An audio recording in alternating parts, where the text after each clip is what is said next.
tadi pembukaannya ngebahas apa aja sih Pak? Kayak tadi banyak banget poin pentingnya Pak. Yes, ya karena ini saya pikir langka, ya sulit sekali ya.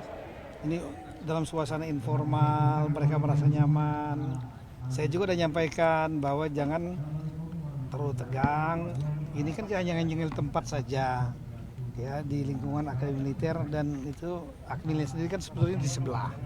Ini kan di di luar komplek Akmil, tapi tanahnya di Akmil ya. Nah,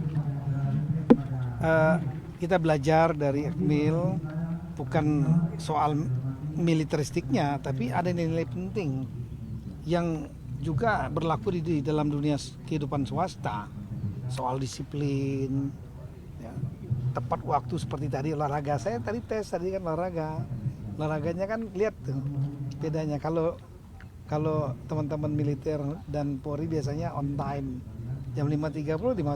Tadi kan begitu musik mulai baru tadinya sedikit baru rame. Nah, kita mau merubah pola itu selama seminggu ini supaya mereka bisa tepat waktu. Supaya nanti di waktu dia di tempat kerja masing-masing ketika membuat rapat jam misalnya 9, ya betul-betul jam 9. Undangan semua datang jam 9 ya mulai. Jangan mundur-mundur lagi.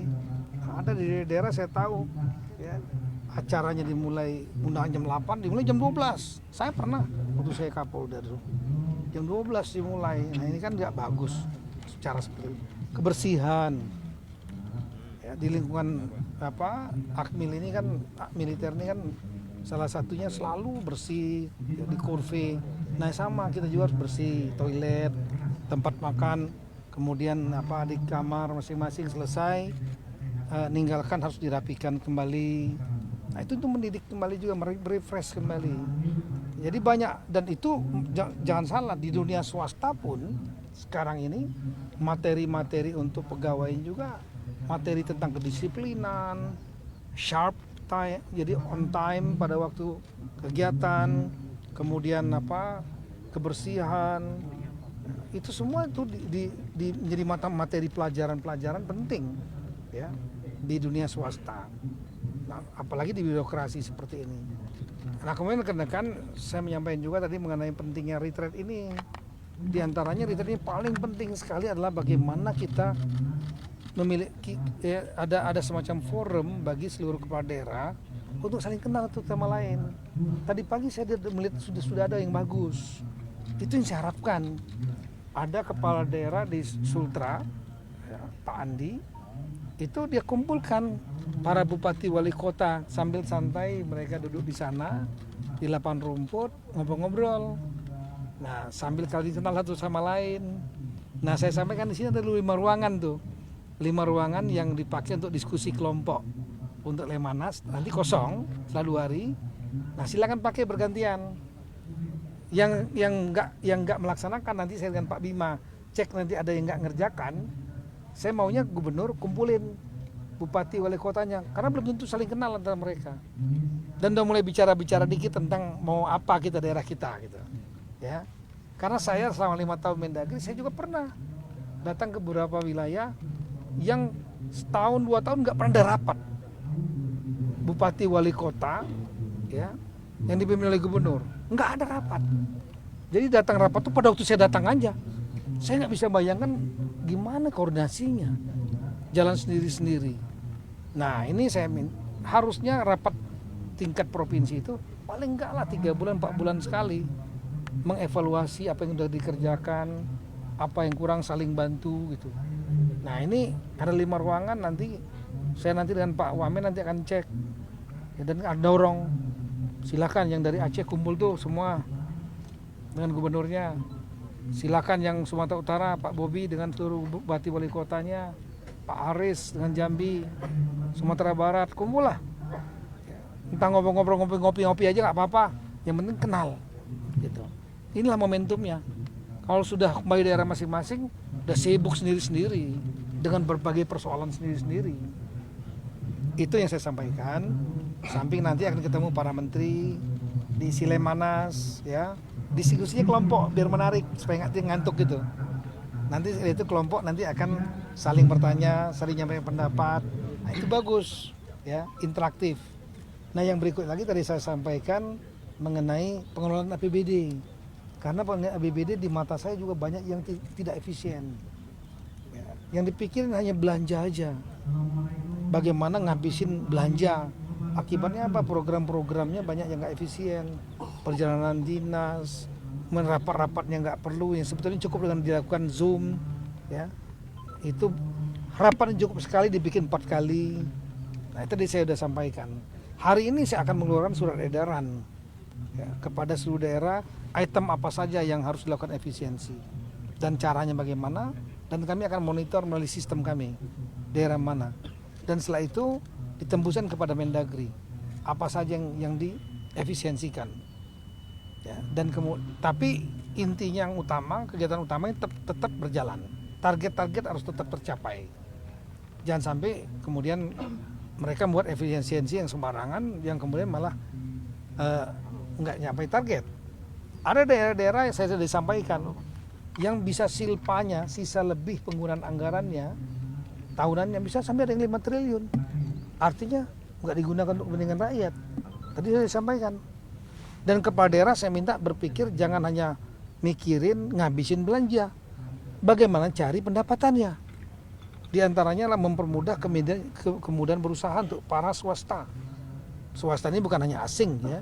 Swasta dalam negeri, UMKM itu dipermudah, jangan dipersulit. Kalau swastanya hidup, maka baru nanti akan memberikan retribusi pajak kepada daerah untuk menjadi PAD. Kalau PAD-nya tinggi, maka daerah bisa membuat program apa aja. Kalau PAD-nya rendah, transfer pusatnya tinggi, habis buat belanja pegawai, daerah ini nggak akan pernah maju.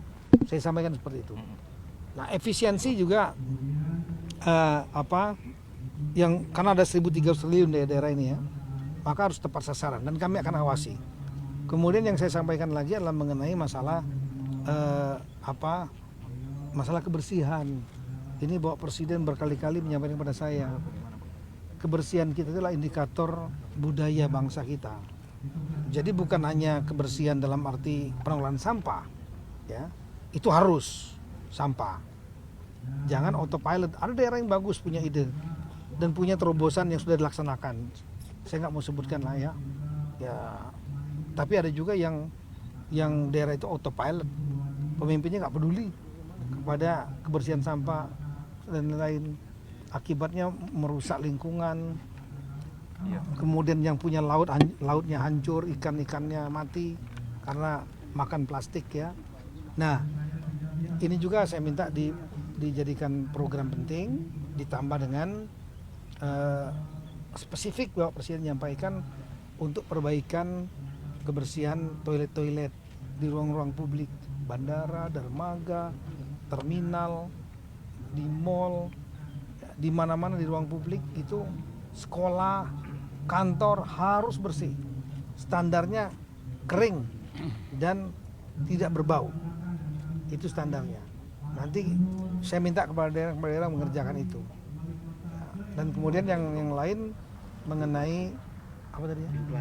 Inflasi sudah saya sampaikan tadi. Setiap minggu selalu saya pimpin. Inflasi saat ini sudah terjaga sangat baik, 0,76%. Dan negara kita mengendalikan itu dengan ilmu baru, di luar ilmu yang berlaku secara universal. Di universal yang berlaku hanya menggunakan 2 instrumen saja, yaitu menjaga nilai tukar uang lokal itu jangan jatuh dibanding dolar. Ya, itu kerjaan dari central bank. Yang kedua adalah mengendalikan suku bunga. Inflasi naik, suku bunga naikin supaya demandnya turun. Demand turun, harga akan turun dan sebaliknya. Nah, ini kita mengendalikan berdasarkan daerah. Daerah semua bergerak. Kita memiliki peta daerah tiap minggu. Dan saya pimpin atau Pak Bima, Pak Ben yang bikin atau Sekjen yang mimpin gantian kami. Itu tiap minggu dengan instansi lain, seluruh daerah melihat. Kita lihat, kasih tahu daerah mana yang tinggi, rendah, apa komoditasnya, dikeroyok rame-rame. Nah, sekarang Indonesia termasuk salah satu negara yang terbaik menangani inflasi, artinya harga barang dan jasa. Ya. Di G20 nomor 3. Di ASEAN kita juga nomor 3, tapi nggak meniru beberapa negara yang daya belinya menurun. Ya. Di tingkat dunia kita nomor 26 dari hampir 186 negara dunia. Salah satu yang terbaik. Artinya terjadi keseimbangan harga barang jasa itu antara menyenangkan konsumen dan menyenangkan produsen. Secara umum seperti itu. Nah, saya minta kepada daerah untuk rapat mingguan hadir atau diwakili wakil atau minimal sekdanya. Saya sampaikan seperti itu. Dan mereka harus bekerja. Guidelines apa yang dikerjakan 9 langkah sudah saya sampaikan juga.